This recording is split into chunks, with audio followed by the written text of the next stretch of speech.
അത് chief secretary ഏത് സാഹചര്യത്തിൽ ഇറക്കിയെന്ന് എനിക്കറിയില്ല. അപ്പം അത്തരം ധൃതി പിടിച്ചിട്ട് എന്തുകൊണ്ട് ഉദ്യോഗസ്ഥന്മാർ ഇത്തരം കാര്യങ്ങൾ ചെയ്യുന്നുള്ളത് ഗവൺമെൻറ് പരിശോധിക്കും. എന്തെങ്കിലും ഉണ്ടെങ്കിൽ ഞാൻ ഗവൺമെൻറ്റിനോട് സംസാരിക്കും.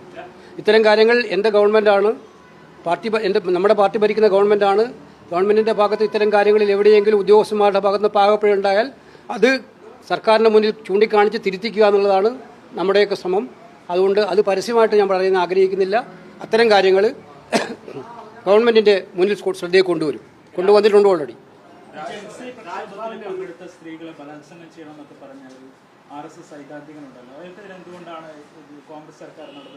അല്ല, നടപടി സ്വീകരിച്ചില്ല. എഫ്ഐആർ ഇട്ടില്ലേ?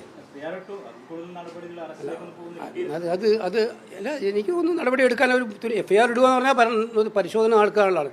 ഇത് അവർക്ക് RSSനൊക്കെ തന്നെ വിചാരം എന്ന് വെച്ചാൽ അവർ ഈ രാജ്യം മുഴുവൻ ലോകം മുഴുവൻ ഭരിക്കുന്നവരാണെന്നാണ്, എന്നും പറയാനാണ്. അത്തരം ആളുകളെ ഇപ്പം നിയന്ത്രിക്കാൻ കേരള പോലീസിന് കഴിയുമെന്നാണ് എൻ്റെ വിശ്വാസം.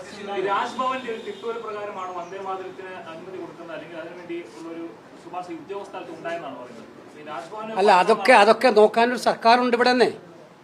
ഏത് ഉദ്യോഗസ്ഥനായാലും അത്തരം കാര്യങ്ങൾ എവിടെയെങ്കിലും പാകപ്പഴുണ്ടെങ്കിൽ അത് നോക്കാനൊരു സർക്കാർ ഇവിടെ ഉണ്ട്. ഇത് പറയുമ്പോൾ ഇതിപ്പോൾ ഞാൻ ഇന്നലെ പിണറായി വിജയൻ്റെ പ്രസ്താവന കേട്ടു.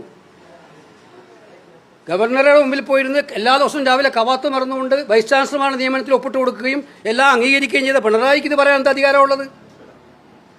ഞങ്ങളേതെങ്കിലും ഉദ്യോഗസ്ഥന്മാർ എന്തെങ്കിലും പ്രയാസപ്പെട്ട് എന്തെങ്കിലും കാര്യത്തിൽ ചില കാര്യങ്ങളിൽ നമുക്ക് നിരക്കാത്ത കാര്യങ്ങൾ ചെയ്തിട്ടുണ്ടെങ്കിൽ അത് പരിശോധിക്കാൻ ഗവൺമെൻറ്റുണ്ട്. ഗവൺമെൻറ് പരിശോധിക്കും.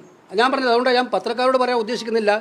നമ്മുടെ വികാരങ്ങൾ അത് കൃത്യമായും പാർട്ടിയുടെ സമീപനം. അമേരിക്കയിൽ നിന്ന് എൻ്റെ ഒരു ഫ്രണ്ട് വന്നു. അദ്ദേഹം എന്നോട് പറഞ്ഞു, നാസയിൽ ജോലി ചെയ്യുന്ന ആളാണ്. അദ്ദേഹം എന്നോട് പറഞ്ഞു, ഇനി ആരോടെങ്കിലും രഹസ്യം സംസാരിച്ചാൽ പോലും അത് കണ്ടുപിടിക്കാനുള്ള അവസ്ഥ ഒരു പരീക്ഷ നടക്കുക. ഞാനിവിടെ നിങ്ങളോട് സംസാരിക്കാം.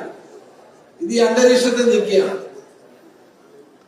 ഒരാൾ കുറെ കഴിഞ്ഞ് ഗവേഷണം വിജയിച്ചാൽ അന്തരീക്ഷത്തിൽ നിന്ന് എന്റെ വാക്കുകൾ ഇങ്ങനെ അന്തരീക്ഷത്തിൽ നിൽക്കുകയാണ്. അത് റീപ്രൊഡ്യൂസ് ചെയ്യാൻ കഴിയും. ഞാൻ ആസിഫ് അലിയോട് രഹസ്യമായിട്ടൊരു കാര്യം പറഞ്ഞാൽ ആ കാര്യം റീപ്രൊഡ്യൂസ് ചെയ്തെടുക്കാൻ കഴിയുന്ന ടെക്നോളജി ലോകത്ത് ഇന്ന് വളർത്തിക്കൊണ്ടുവരാൻ ശ്രമിക്കുകയാണ്. അപ്പൊ നമ്മൾ ആലോചിച്ച് നോക്കി എത്രമാത്രം ലോകത്തൊരു രഹസ്യവുമില്ല എന്നുള്ളതിന് ഏറ്റവും വലിയ ഉദാഹരണമല്ലേ. മാത്രമല്ല, ശാസ്ത്രത്തിന്റെ പുരോഗതി എത്ര വലുതാണ്. ചന്ദ്രനിൽ മനുഷ്യർ താമസിക്കാൻ പറ്റില്ല. കാരണം 15 ദിവസം പകലാണെങ്കിൽ 15 ദിവസം ഇരുട്ടാണ്, അന്തരീക്ഷമില്ല. എന്നാൽ ചൊവ്വയിൽ അന്തരീക്ഷമുണ്ട്.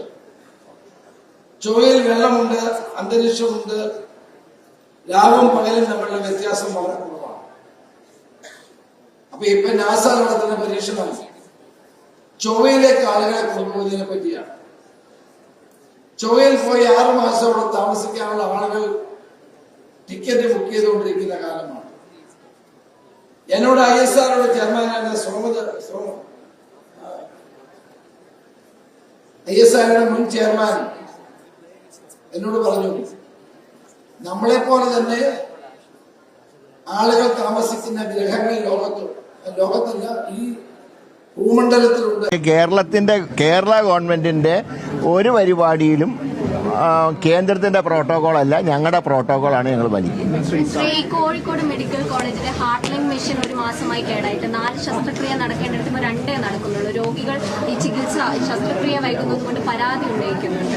ഇല്ല, അതൊക്കെ നേരെയാക്കാനുള്ള നിർദ്ദേശം കൊടുത്തിട്ടൊക്കെ ഉണ്ട്. അതിന് കാര്യമായിട്ടുള്ള കുഴപ്പമൊന്നുമില്ല. ചില കാര്യങ്ങളിൽ മാത്രം അത് പുതിയ മിഷൻ അവിടെ കൊണ്ട് സ്ഥാപിക്കാനുള്ള സംവിധാനം ഒരുക്കിയിട്ടുണ്ട്.